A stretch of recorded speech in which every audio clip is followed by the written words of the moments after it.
오늘은 소요리 문답 101문부터 103문답을 이렇게 살펴보도록 하겠습니다. 101번째부터 103번째 문답은 주기도문 중에서도 앞에 간구 중에 새 간구, 바로 하나님을 향한 간구인데요. 이 부분을 살펴보도록 하겠습니다. 제가 하나하나씩 살펴보겠는데요. 제가 먼저 101문을 하겠습니다. 여러분 답해 주시면 됩니다. 첫 번째 간구에서 우리는 무엇을 위해 기도합니까? 이름이 거룩히 여김을 받으시오며 라는 첫 번째 간구에서 우리는 하나님이 자기 자신을 나타내신 모든 것에서 우리와 타인이 그분을 영화롭게 하고 모든 일을 그분의 고유한 영광으로 처리하도록 기도합니다. 아멘. 이름이 거룩히 여김을 받으시오며 라는 이 기도가 이런 의미가 있다라고 이렇게 설명해 주는데, 먼저 나누어서 좀 살펴보면 이 의미는 뭐냐면요, 하나님이 자기 자신을 나타내신 모든 것에서 우리와 타인이, 나만이 아니라 다른 사람들까지도 그분을 영화롭게 하고 그분이 고유한 영광으로 직접 그 일들을 처리하도록 기도하는 것이 이름이 거룩히 여김을 받으시오며 라는 기도입니다. 우리가 하나님의 이름을 거룩히 여길 수 있는 게 아니라 우리는 그저 기도로 그렇게 하나님이 직접 하나님의 그 영광을 이루시도록, 나타내시도록 요청하는 것이다 라는 의미이죠. 어느 영역에서 하나님이 자기 자신을 나타내신 모든 것에서, 하나님이 자기 자신을 나타내신 모든 것에는 어떤 것들이 있을까요? 창조와 구원이 있고, 또 창조와 구원의 역사가 매 순간 드러나진 않는데 이것을 깨달아 알 수 있도록 또 말씀을 주셨습니다. 특별히 말씀을 기록해서 우리에게 주셨죠. 이것들이 하나님이 자기 자신을 나타내신 것들입니다. 창조의 모든 것이 하나님이 만드셨을 뿐만 아니라 그것을 유지하고 계시기 때문에 창조의 세계, 창조한 모든 것이 바로 하나님이 어떤 분이시다라는 것을 분명히 나타내고 있는 것들입니다. 로마서 1장 20절에 보면 사도 바울이 분명히 이렇게 선포하죠. 창세로부터 그의 보이지 아니하는 것들, 곧 그의 영원하신 능력과 신성이 그가 만드신 만물에 분명히 보여 알려졌다라고 선포합니다. 하나님의 영원하신 능력과 신성은 눈에 보이지 아니하는 것들입니다. 그러나 그 하나님의 성품, 하나님의 일하심 등이, 그 신성과 능력이 영원하신데 그 영원한 능력과 신성이 보이지 않지만 그가 만드신 창조 세계 안에 분명히 이 하나님의 신성과 능력이 나타나 있다라고 분명히 선포하고 있죠. 그러므로 하나님이 자기 자신을 나타내신 모든 것에는 바로 이 창조의 행위뿐만이 아니라 창조되어진 모든 것들, 그래서 지금도 창조하신 대로 유지되고 있는 그 모든 것들에 바로 하나님이 자기 자신을 나타내고 계신 것입니다. 이것에서 이제 우리와 타인이 하나님을 영화롭게 해야 되는데 그것이 무엇인지는 조금 이따 한번 생각해 보도록 하겠습니다. 두 번째는 구원입니다. 하나님이 세상을 이처럼 사랑하사 독생자를 주셨으니 이는 그를 믿는 자마다 멸망하지 않고 영생을 얻게 하려 하심이다 라고 성경을 이렇게 압축해서 한 절로 요약한다면 많은 이들이 요한복음 3장 16절을 꼽죠. 그만큼 이 하나님의 말씀의 핵심이고 복음 중에 복음이다라고 할 수 있는데, 이 복음에 무엇이 나타나 있냐면 하나님이 사랑으로 말미암아 하나님이 사랑하셔서 믿는 자들에게 구원을 베푸셨다라는 것입니다. 구원의 모든 행위가 하나님의 사랑에 의한 것임을 분명히 되새겨 볼 수가 있죠. 그래서 예수 그리스도를 통해서 구원의 역사를 이루셨는데 그분을 보내시기까지 어느 날 뚝딱 한 것이 아니라 하나님을 깨달아 알 수 있도록, 죄 때문에 하나님을 알지 못하는 인생들이 하나님을 발견하고 알 수 있도록 하나님은 당장에 보내신 것이 아니라, 즉각적으로 보내신 것이 아니라 역사 가운데에서 끊임없이 자기 자신을 계시하시면서 하나님이 세상을 사랑하고 계심을, 그래서 인생이 스스로 하나님을 찾지 못하기 때문에 하나님이 사람들에게 구원의 길을 나타내고 계심을 분명히 보이셨고, 그리고 이제 알 수 있을 때 하나님이 독생자를 보내주신 것이죠. 그러므로 예수님이 이 땅에 오셨을 때만이 아니라 예수님이 오시기 이전부터도 예수님을 보내시고자 행하신 하나님의 모든 행위는 구원과 연관됩니다. 이것을 구원의 역사라고 할 수 있죠. 거기에 하나님의 사랑이 나타나 있는 것입니다. 그 모든 것들이 바로 하나님이 자기 자신을 계시하신 것들입니다. 이런 것들을 사람이 그 시대를 살지 못하면 알지 못하니까 어떻게 행하셨습니까? 바로 이 이스라엘 민족을 택하셔서 그들을 가운데에서 성령으로 감동하신 사람들을 통해 하나님의 메시지, 하나님의 말씀을 기록할 수 있도록 감동하셨고, 이렇게 말씀을 기록하게 해 주셨습니다. 그래서 예수님은 이 땅에 오셨을 때 분명히 예수님이 오시기 전에 기록되어진 말씀, 구약 성경이 예수님에 대해서 증언하고 있는 것임을 직접 설명해 주셨습니다. 너희가 성경에서 영생을 얻는 줄 생각하고 성경을 연구하거니와 이 성경이 곧 내게 대하여 증언하는 것이니라 라고 직접 설명해 주셨죠. 성경을 통해서, 기록된 말씀을 통해서 사람들은 영생을 얻게 됩니다. 왜냐하면 그 성경이 예수님에 대해서 기록하고 있기 때문이죠. 영생은 무엇이냐? 요한복음 17장에서 예수님이 직접 설명해 주시는데, 영생은 곧 유일하신 참 하나님과 그가 보내신 자 예수 그리스도를 아는 것이니이다. 하나님이 직접 예수 그리스도를 보내셨기 때문에 하나님이 보내신 자 예수 그리스도를 통해서 바로 인생은 하나님을 알게 됩니다. 그래서 예수 그리스도를 알고 하나님을 아는 것이 영생이다라고 설명해 주셨는데요. 그래서 기록된 말씀, 성경을 통해서 사람은 영생을 얻을 수 있는 것입니다. 그런데 이런 것들이 바로 하나님이 자기 자신을 나타내 주신 것들이죠.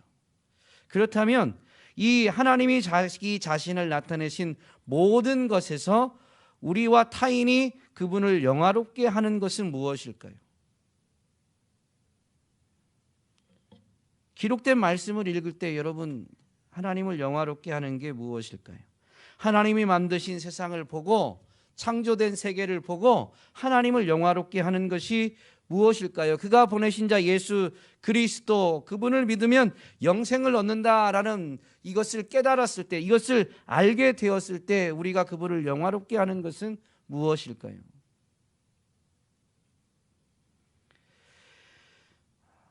첫 번째는 그냥 이렇게 이 세 가지 종류를 압축해서 한마디로 하면 감동하는 것입니다. 하나님이 이렇게 하셨어? 이거 하나님이 하신 거야? 라고 감동하는 거죠. 하나님이 만드신 자연 만물 중에서도 사람이 뭐라고 해야 될까요? 경외심을 가질 만큼 장엄한 이 자연 세계를 보면 감동하게 됩니다.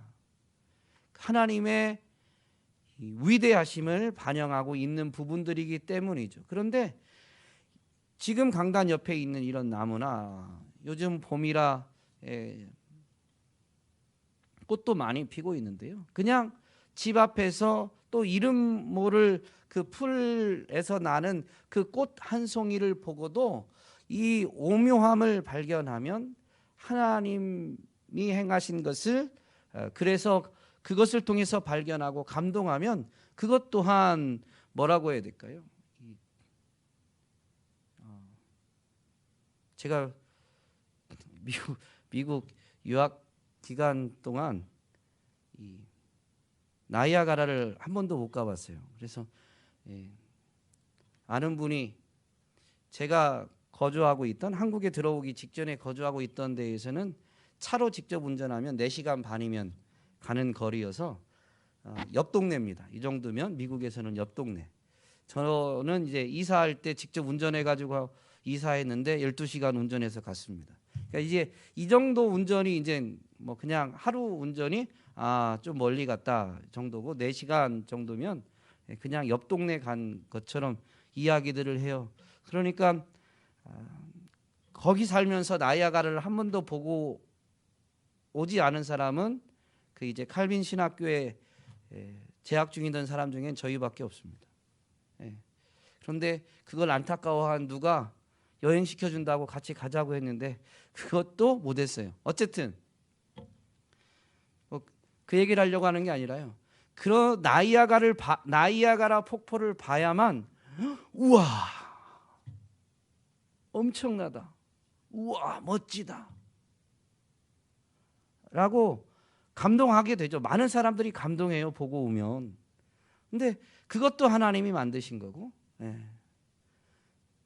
물이 많이 말랐지만 요 세종을 흐르는 금강도 하나님이 만드신 거고, 거기에서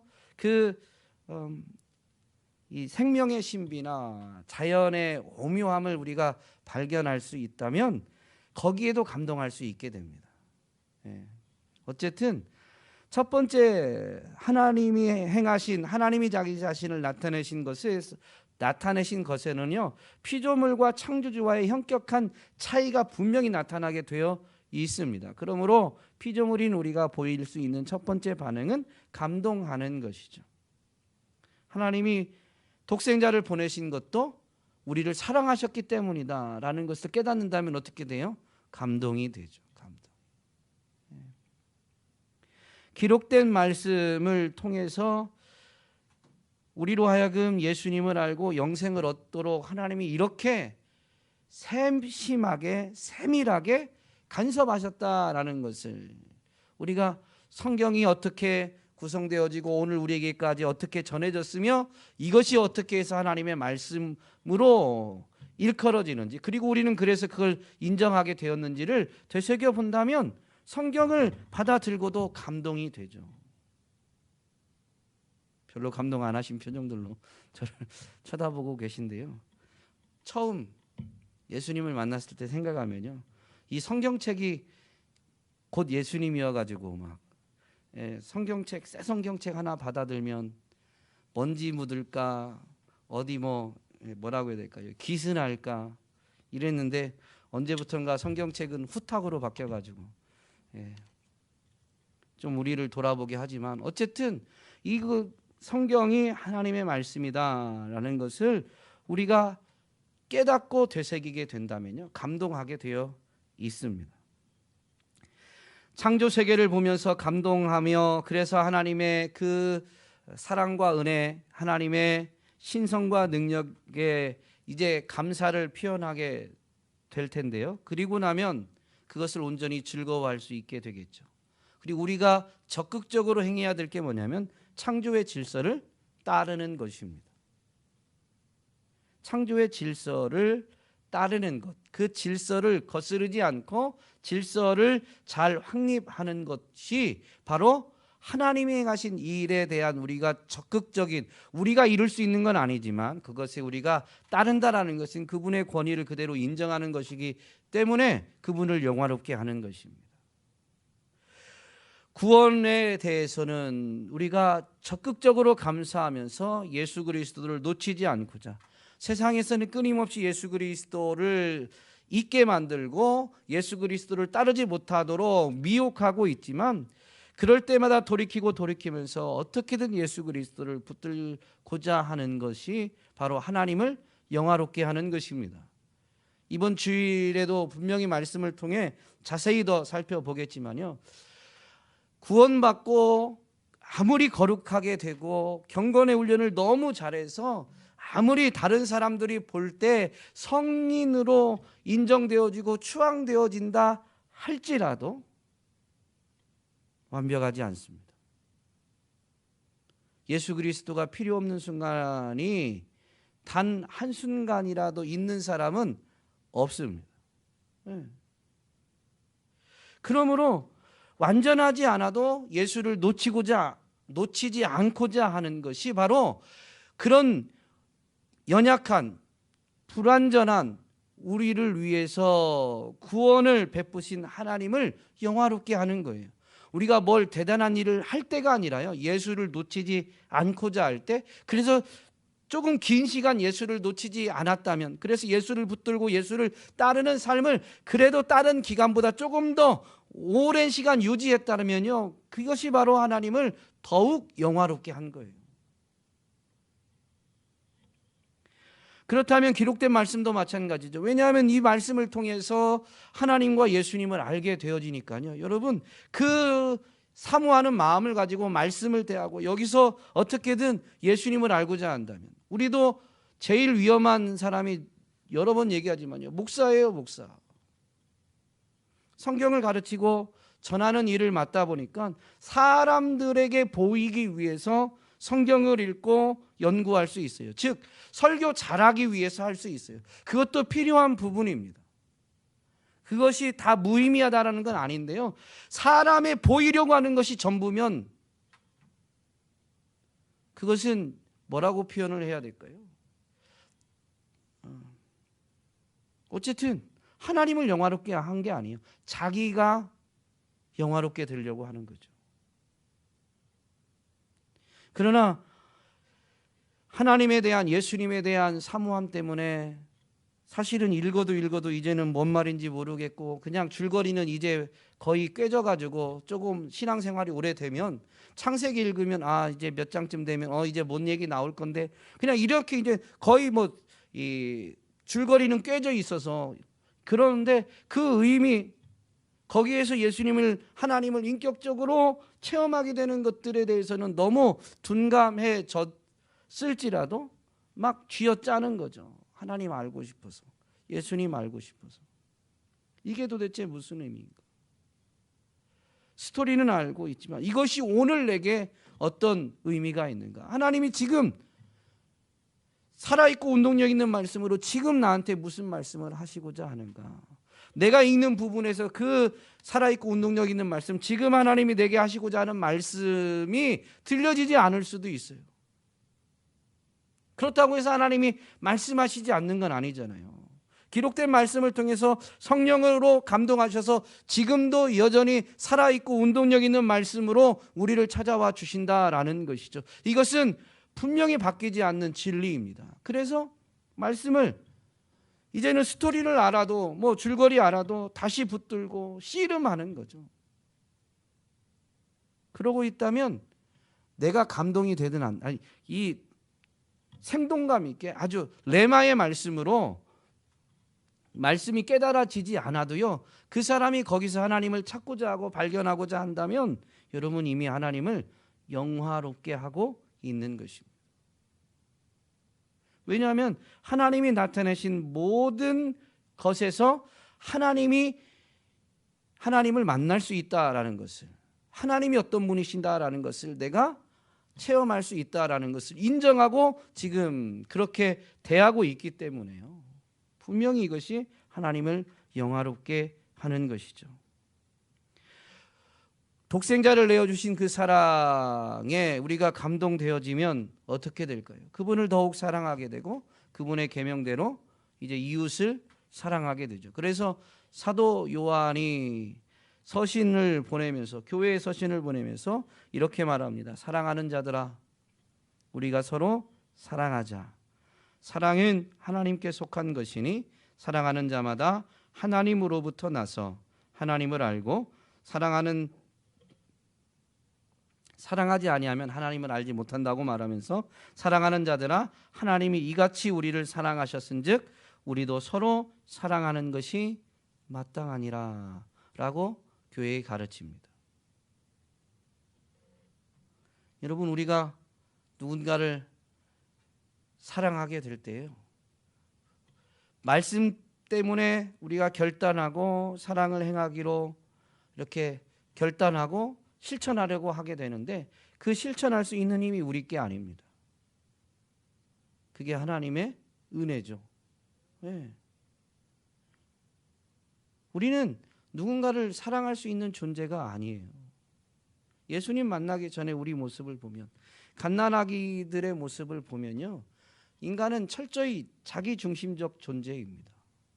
그런 우리들이 누군가를 사랑하게 된다라는 것은 바로 이 하나님의 사랑 때문이고, 하나님의 사랑으로 인해서 사랑하게 되니 그것이 바로 하나님을 영화롭게 하는 행위가 되는 것들입니다.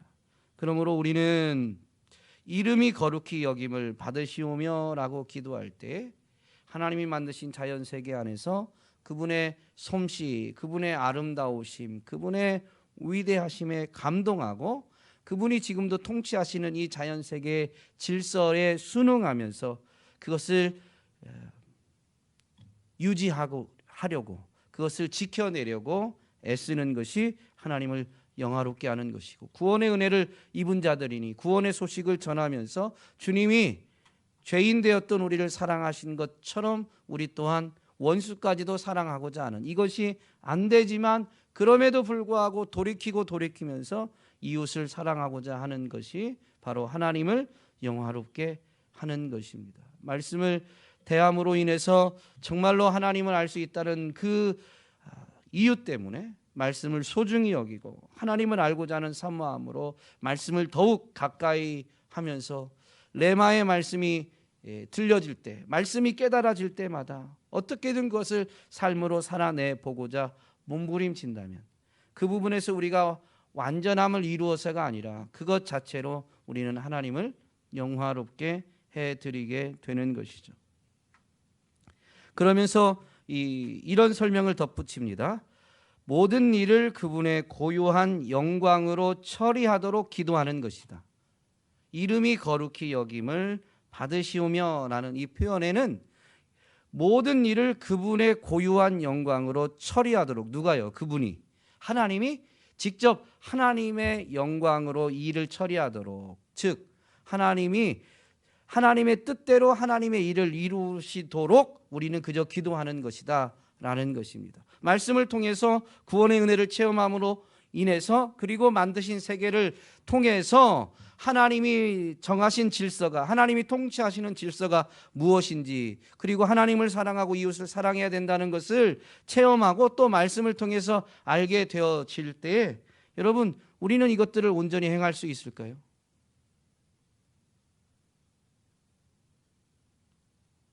없습니다. 이 땅에서 1000년을 주님 안에서 한순간도 안 벗어나고 1000년을 살아도 이 육체를 갖고 있는 동안에는 할 수가 없습니다. 이 육체에는 두 가지 속성이 있습니다. 무엇보다도 큰 속성은 이 타락했다라는 것이죠. 타락한 죄의 본성을 조금 전에도 말씀드렸지만 지극히 자기 중심적이다라고 설명을 드렸죠. 이것은 뭐냐면요, 하나님께 영광을 돌리지 않는다라는 것입니다. 그러므로 사람이 자기 의지와 힘으로 하려고 하면요, 하나님께 영광을 돌리지 않습니다. 어느 순간에든 자기가 영광을 받으려고 하게 되어 있습니다. 타락하지 않았을지라도 육을 가진 인생은 유한합니다. 하나님의 영광을 위해서 살아낼 힘이 없다, 유한하다라는 것이죠. 영원하신, 무한하신 하나님의 영광을 위해서 유한한 존재가 온전히 삶을 살아낼 수가 없는 것이죠. 이때 이 연약하다, 유한하다라는 것은 첫 번째는 하나님의 뜻이 무엇인지를 온전히 분별할 수가 없다라는 것입니다. 알 때도 있지만 다 알지는 못합니다. 심지어 알지라도 아는 대로 행할 힘이 없는 것이죠. 그렇기 때문에 인생은 하나님의 이름이 거룩히 여김받도록 기도해야 되는 거예요. 하나님만이 자신의 뜻을 온전히 이루어서 자기의 영광을 다른 것에게 빼앗기지 않고 나타내실 수 있습니다. 그래서 정말로 하나님의 은혜를 체험한 사람들에게 지금 예수님이 기도를 가르치시면서 이렇게 기도하라고 하시는데요, 모든 일을 하나님이 직접 처리하시도록 기도해야 된다라고 지금 가르치고 있는 것이죠. 그렇게 해야만 하나님이 정말로 모든 것을 합력하여 선을 이루시기 때문입니다.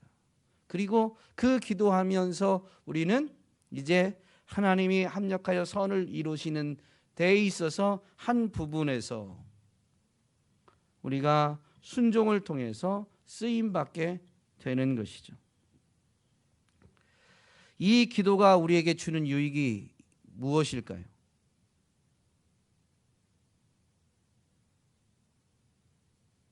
예수님이 기도를 어떻게 해야 되는지 알려달라고 하는 제자들에게 가르쳐 주신 거예요.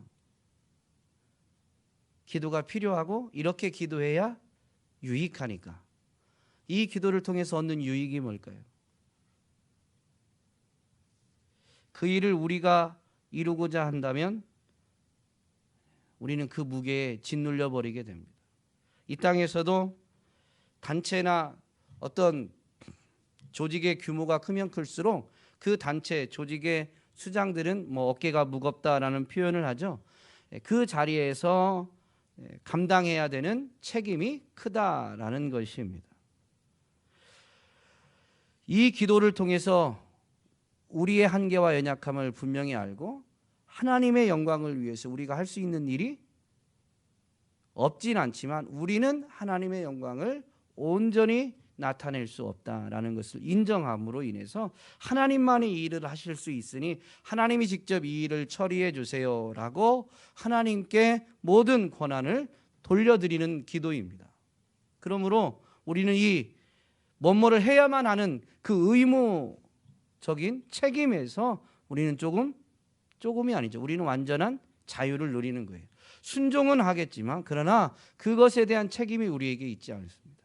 이것은 기도를 통해서 정말로 전적으로 하나님을 신뢰하고 그로 인해서 우리는 자유를 누리게 해주시는 바로 그런 기도인 것이죠. 오늘 저와 여러분이 정말로 주님이 가르쳐 주신 대로 이렇게 기도하는데요, 하나님의 이름이 거룩히 여김을 받으시도록, 우리가 하나님의 이름을 영광스럽게 하겠다라고 기도하는 게 아니라요, 하나님의 이름이 거룩히 여김을 받도록 정말로 주님이 가르쳐 주신 대로 기도하면서 하나님을 더욱 신뢰하게 되는, 그리고 그분 안에서 진정한 자유를 누리게 되는 저와 여러분이 될 수 있기를 주님의 이름으로 축복합니다. 102문 답을 살펴보겠습니다. 제가 먼저 문을 하겠습니다. 두 번째 간구에서 우리는 무엇을 위해 기도합니까? 나라가 임하시오며 라는 두 번째 간구에서 우리는 사탄의 왕국이 파괴되고 은혜의 왕국이 진전되며 우리 자신과 타인이 그곳에 이르고 그 안에서 보존되도록, 그리고 영광의 왕국이 앞당겨지도록 기도합니다. 아멘. 하나님의 나라가 임한다라는 것은요,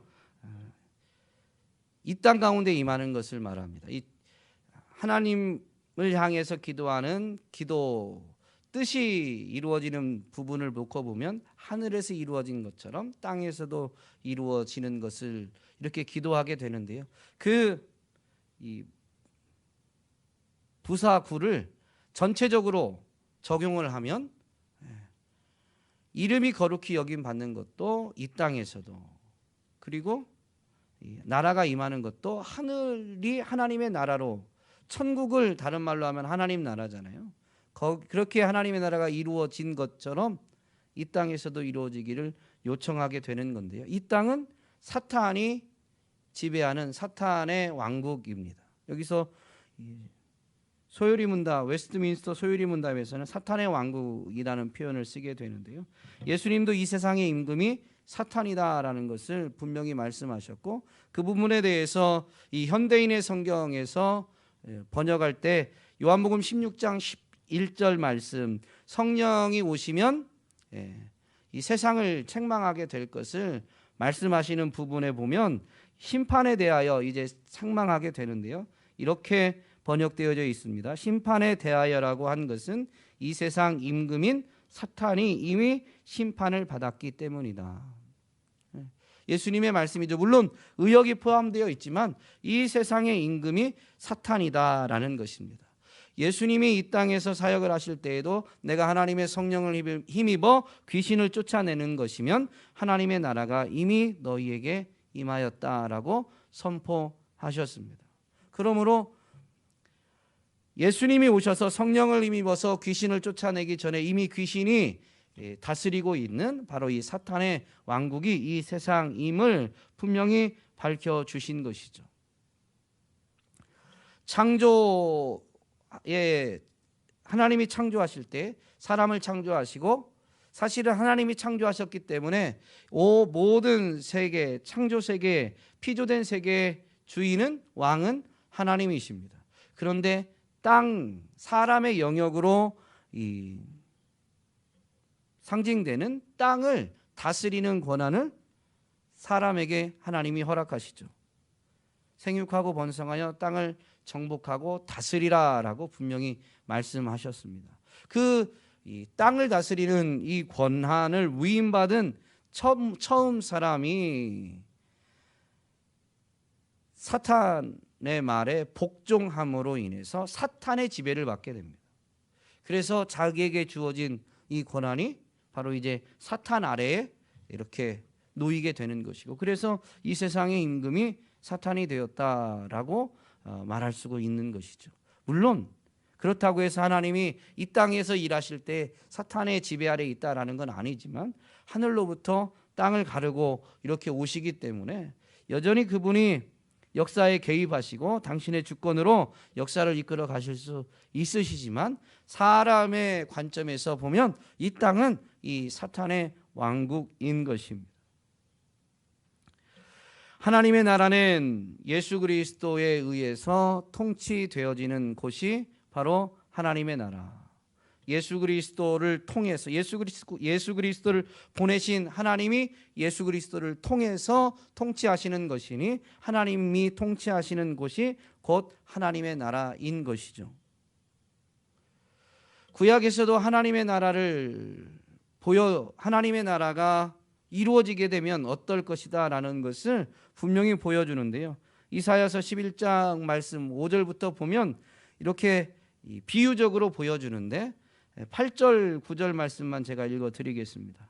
젖먹는 아이가 독사의 구멍에서 장난하며 젖된 어린아이가 독사의 굴에 손을 넣을 것이라.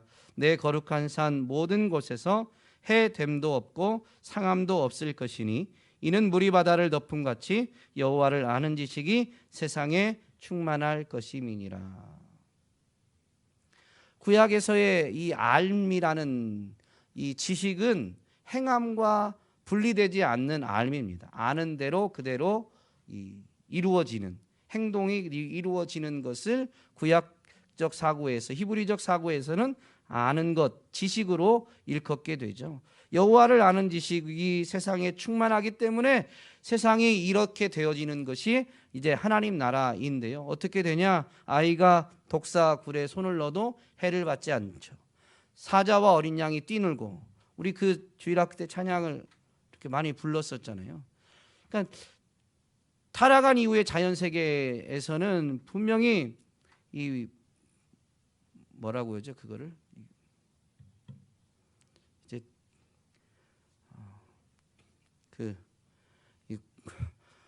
공부한 지가 하도 오래돼 가지고 동물의 세계 이 약육강식의 원리에 따라서 자연 세계의 질서가 유지되잖아요. 그런데 타락 이전에 과연 그러했는가? 육식이 허용되지 않은 것을 보면 그렇지 않았을 것이다라고 타락한 이후의 세계 안에서만 살고 있는 우리 인생들이 유추할 뿐이죠. 성경을 통해서. 어쨌든 핵심은 뭐냐면요. 하나님을 아는 지식 때문에 모든 곳에서 해됨도 없고 상함도 없다라는 것입니다.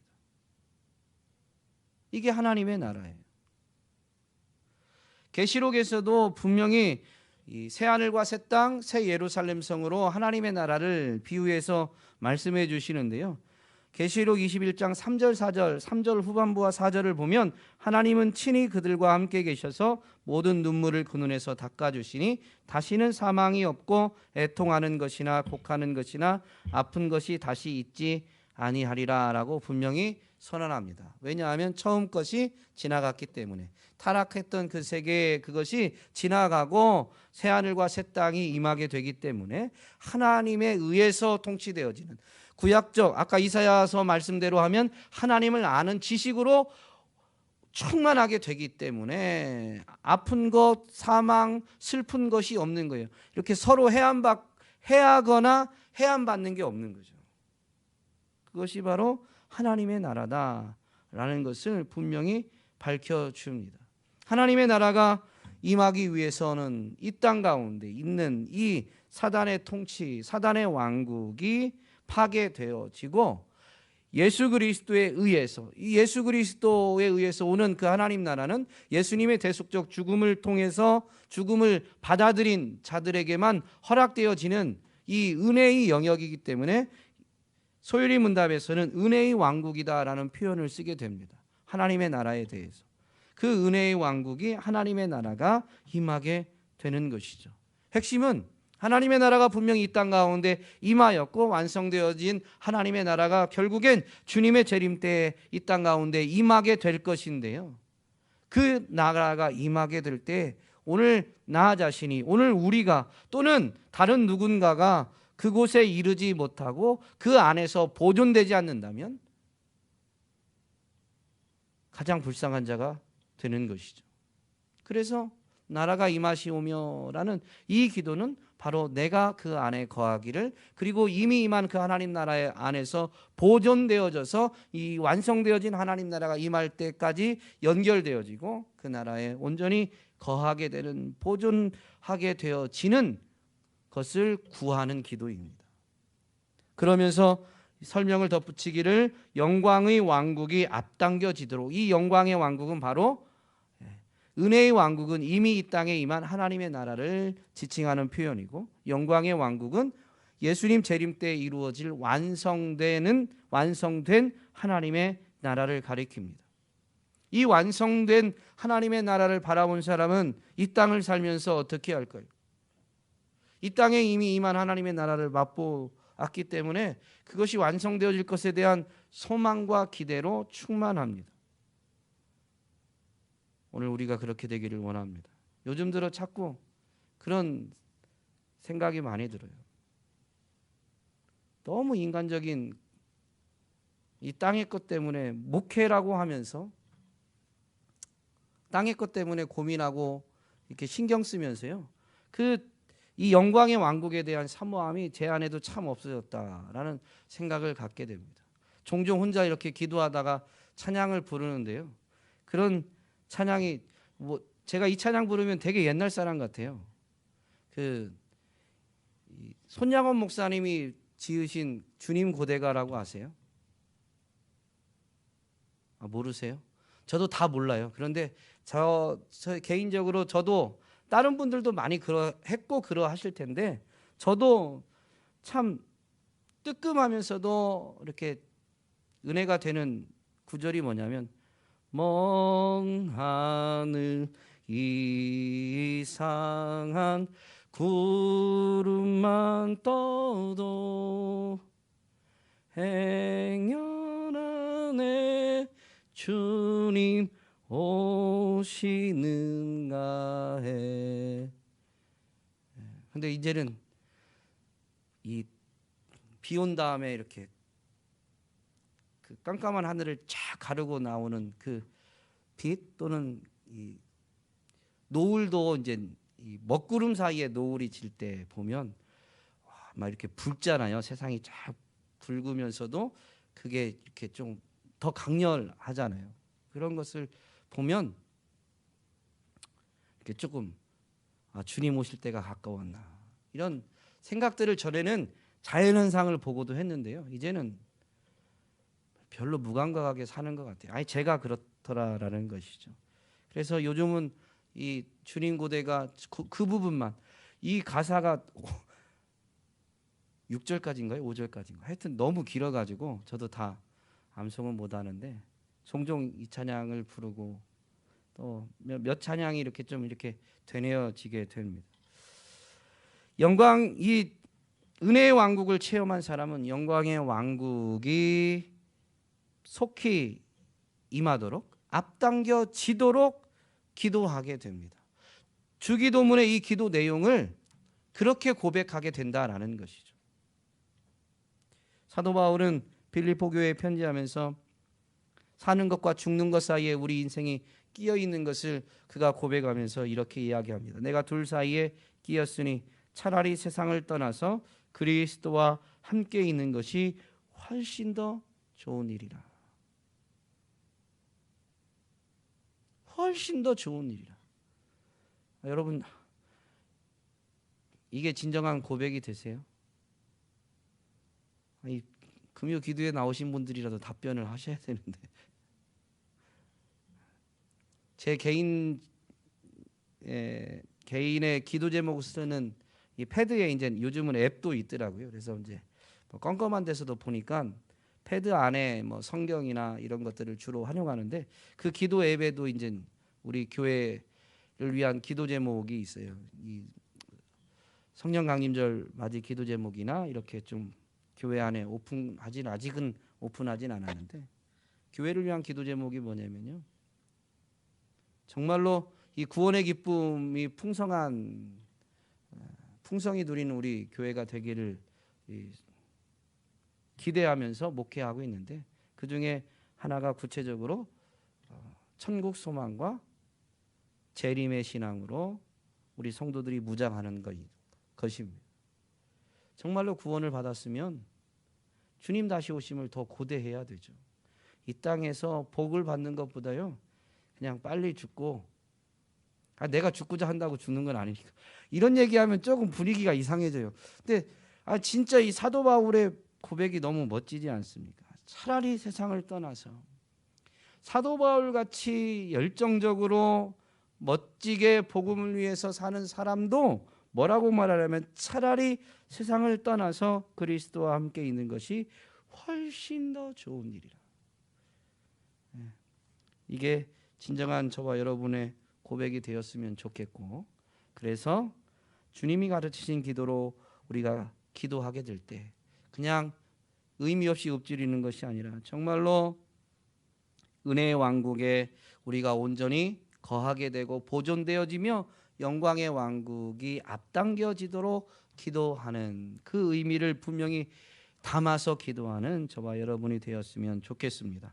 우리 103문 답 살펴보도록 하겠습니다. 세 번째 간구에서 우리는 무엇을 위해 기도합니까?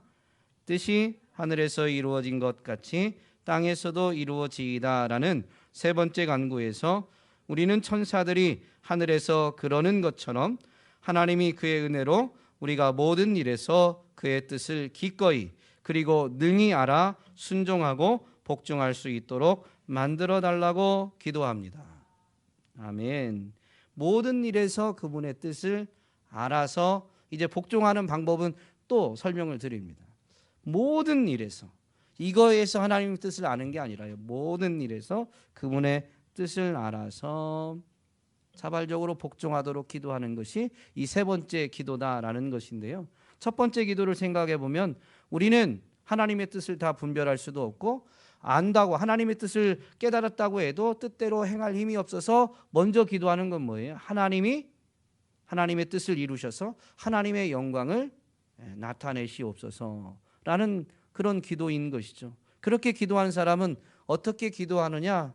바로 거기에 우리가 좀 쓰임 받기를 사모하게 되는 것이죠. 그래서 먼저 모든 일에서 그분의 뜻을 알고, 그래서 이제는 어떻게 순종하되 어떻게 순종하는지에 대한 부분들이 분명히 표현되어 있죠. 사람의 마음에 많은 계획이 있어도 오직 여호와의 뜻만이 완전히 서게 된다라고 잠언에서는 우리에게 지혜를 분명히 가르쳐 줍니다.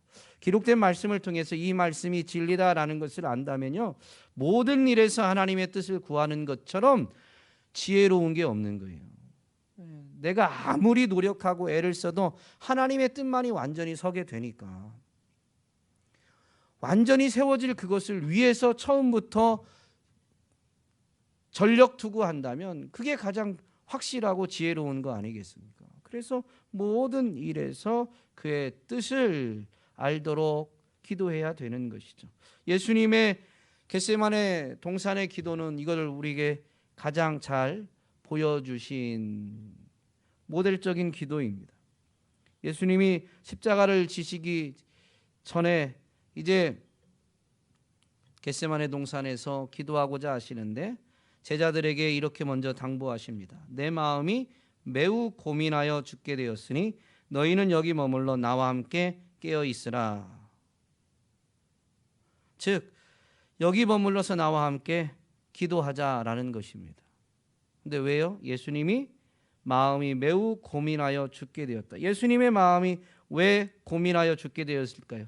이어지는 말씀을, 기록된 말씀을 보면 내 아버지여, 이건 예수님이 이제 조금 나아가서 얼굴을 땅에 대시고 엎드려 기도하면서 하신 기도의 이 요약이죠.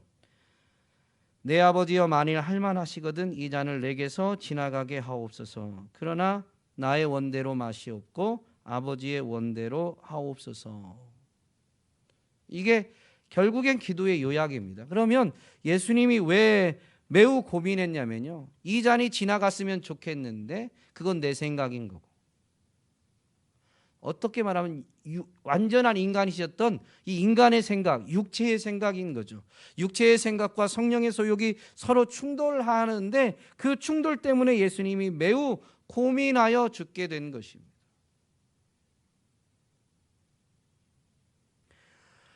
육체의 원함이 너무 강렬한 거예요. 이 잔이 옮겨지기를. 그러나 예수님의 그동안의 삶, 그리고 예수님이 살아야 될 삶은 뭐냐면 하나님의 뜻에 온전히 복종하는 삶인 것이죠.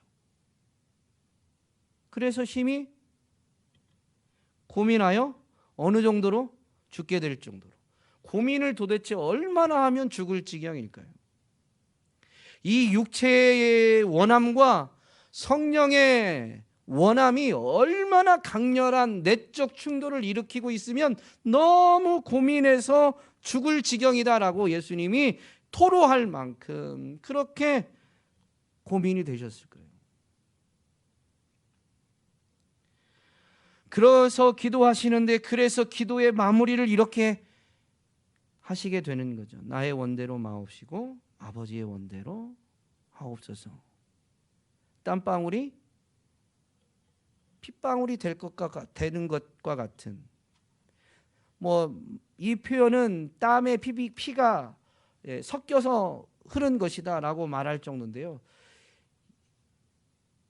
몸의 모든 힘을 쥐어짜면요, 땀이 나고요.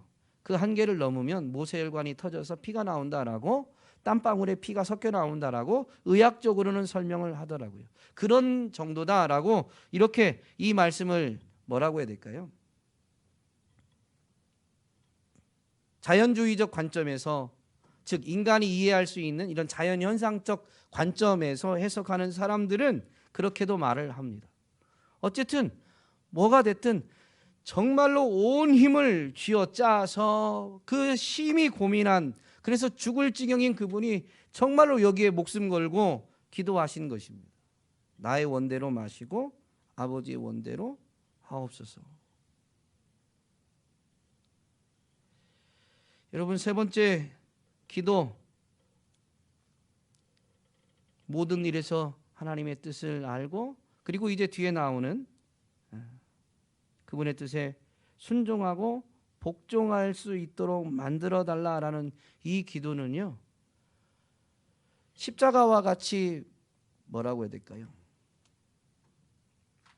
결정적인, 우리의 삶의 획을 그을 만한 그런 큰 일이 아닌 때에는 이 기도가 그렇게 대단하게 보이지 않을 수 있지만, 언제 이런 기도를 요구하실지 모릅니다.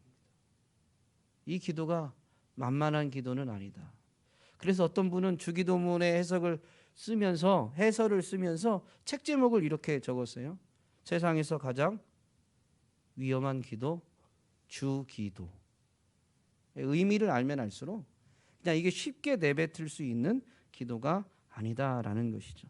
그렇게 예수님이 기도하고 오셨는데 제자들은 깨어 있으라고 했는데 어떻게 해요? 자고 있어요. 그래서 예수님이 그들을 깨우면서 나와 함께 한 시간도 깨어 있을 수 없더냐 라고 말씀하시면서 시험에 들지 않게 깨어 기도하라. 마음에는 원이로되 육신이 약하도다. 우리는 잠잔 것에 대한 예수님이 동정으로 이 말씀을 하신 것처럼 이야기하지만요, 사실은 잠잔 것에 대해 한 시간도 깨어 있을 수 없는 것에 대해서 책망하면서 깨어 있어야 될 이유로 말씀하신 것인데, 우리는 기도 못하는 것에 대해서, 아니 못하는 게 아니죠, 엄밀히 말하면 안 하는 거죠. 기도 안 하는 것에 대해서 이 말씀을, 기록된 말씀이라고 이 말씀을 근거로 핑계합니다. 마음은 원이로되 육신이 약하다. 우리 마음에 원하는 게 뭐냐면요, 예수님의 은혜를 안 사람은 하나님의 뜻에 순종해야 된다는 걸 알아요. 그게 마음의 원함이에요. 사도 바울이 로마서 7장에서 번민한 것처럼 내가 내 속에서 원하는 것은 행하지 않고 도리어 원치 않는 것은 행하더라 라는 것 때문에 심히 고민하여 그도 곤고한 사람이라고 탄식했는데, 자기 자신을 향해서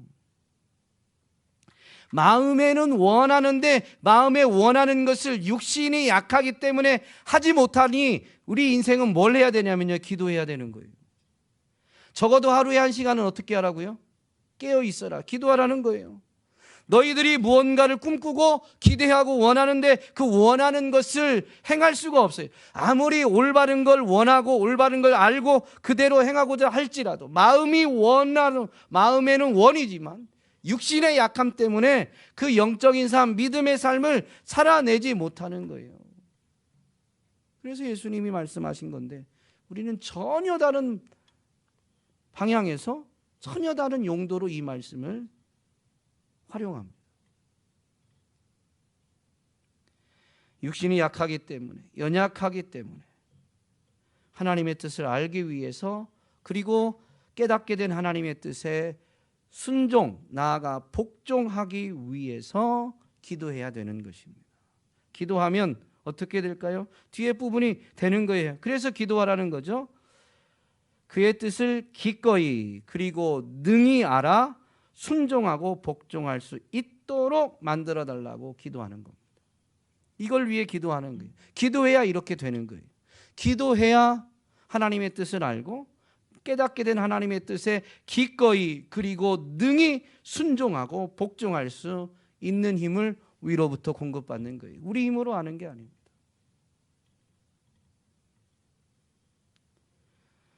우리의 연약함을 성령이 말할 수 없는 탄식으로 도우시는 것은, 첫 번째는 기도 안 하는 것 때문에 말할 수 없는 탄식으로 도우시고, 기도를 해도 행하지 못하는 것 때문에 말할 수 없는 탄식으로 도우셔서 우리로 하여금 하나님의 뜻을 분별하고 깨닫게 된 하나님의 뜻에 정말로 자발적으로 능히 순종하고 복종하도록 계속 돕고 계십니다. 그러므로 오늘 저와 여러분이 우리의 한계와 연약함을 철저히 인정하면서 하나님 앞에 기도로 삶을 살아내는 기도자가 되시기를 주님의 이름으로 권면드립니다.